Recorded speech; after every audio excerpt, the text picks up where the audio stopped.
Este orden económico y esta previsibilidad que tiene la provincia de Misiones se destaca tanto a nivel nacional como a nivel regional entre sus provincias vecinas. Y justamente para tener un análisis mucho más profundo de lo que es la situación económica a nivel regional, estamos en comunicación con Alejandro Pegoraro, quien es el director de la consultora Político en Chaco. Alejandro, te saludamos, muy buenos días desde aquí al mediodía y saber desde tu visión y desde la consultora, por supuesto que constantemente están analizando los datos que llegan de diferentes provincias. ¿Cómo ven ustedes hoy a esto que ha logrado Misiones, por ejemplo, en el día de ayer, que es convertirse en la primera provincia que aprueba su presupuesto para el año que viene?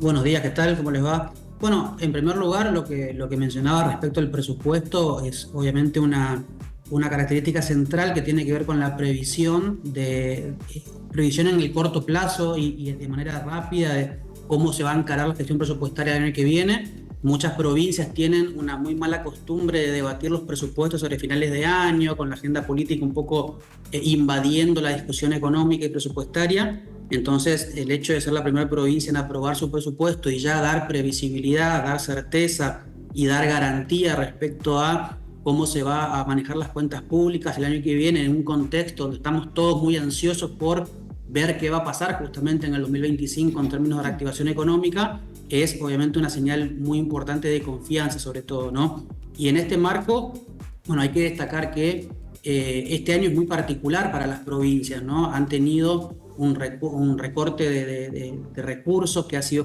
impresionante, que ha sido muy fuerte, de recursos de origen nacional, obviamente, y también de recursos de vía tributaria, es decir, de lo que se recauda de impuestos, tanto nacionales como provinciales, producto de la recesión económica que estamos atravesando, que se profundizó muy fuerte en el primer trimestre del año sobre todo, pero que todavía no muestra una recuperación que sea muy sostenida, ¿no? Entonces, en el contexto de recorte muy fuerte de recursos, naturalmente las provincias tienen el desafío de administrar la cosa pública con un escenario obviamente muy complicado y en ese marco se destaca que bueno, la provincia de Misiones cerró, por ejemplo, el primer semestre del año con un superávit financiero muy importante por un poquito más de 40.000 millones de pesos, que equivale aproximadamente al 4,3% de los ingresos totales que ha tenido la provincia.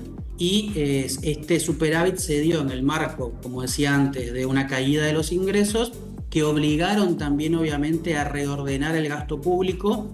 Y se da una particularidad en este año, ¿no? Que todas las provincias han hecho un recorte del gasto público, sobre todo explicado por la caída de los ingresos, pero al segundo trimestre de este año, cuando uno analiza las diferentes provincias, cómo fue su ejecución presupuestaria, Misiones también ha hecho una reducción del gasto público, pero no fue tan profunda y tan, de alguna manera, indiscriminada que la que se vio en otras provincias del país y sobre todo del NEA, lo que marca la pauta de que el gobierno provincial tuvo de alguna manera la mirada y la estrategia de, obviamente, cuidar los recursos, realizar algún tipo de reordenamiento del gasto, pero no pasar la motosierra local como sí lo han hecho en otras provincias para poder de alguna manera sostener un resultado económico que sea superavitario, sino que se intentó aplicar el menor ajuste posible para que eso justamente Alejandro, Sí. y justamente en esto que vos mencionabas, ¿no? De cara a lo que es la realidad de esto, que es cierto que se ha perdido cierto apoyo económico por parte de Nación y la provincia hace lo que hace hoy con fondos y recursos provinciales, que también se ve reflejado en el presupuesto. ¿Cuáles van a ser los ejes centrales? O sea, ese presupuesto ajustado va a estar dirigido a áreas como lo son la salud, la educación, garantizar cuestiones que son esenciales para la población en que quizás otras provincias ni siquiera con fondos propios pueden llegar a cubrir, y en Misiones eso al menos está previsto que suceda el año que viene. Sí, hay dos puntos centrales del presupuesto misionero. Primero es justamente dónde va la mayoría de los recursos, que tiene que ver justamente con lo que se le conoce presupuestariamente como las áreas de bienestar social. Sí. Básicamente cuestiones educativas, cuestiones de salud, cuestiones de promoción social y cuestiones de desarrollo en términos de infraestructura. La gran porción de los recursos misioneros se aplican en ese sentido. Esa es la primera cuestión central. Sí. Pero la segunda cuestión central, que no es menor, tiene que ver con lo que no se gasta en términos de deuda pública, justamente por tener un nivel de deuda muy bajo. Hay provincias, en la región mismo, en el Chaco, por ejemplo, el presupuesto que se está debatiendo aquí en la legislatura provincial Sí, establece, por ejemplo, un pago de deuda pública que está en torno al 6-7% del gasto total, mientras que en Misiones no llega al 1%, es de claro. 0,3% aproximadamente. Eso es fundamental porque, naturalmente, si vos no tenés compromiso de deuda que te limiten el presupuesto, podés aplicar los recursos que tenés Bien. y cualquier recurso excedente que generes a cuestiones de desarrollo, naturalmente. Bien.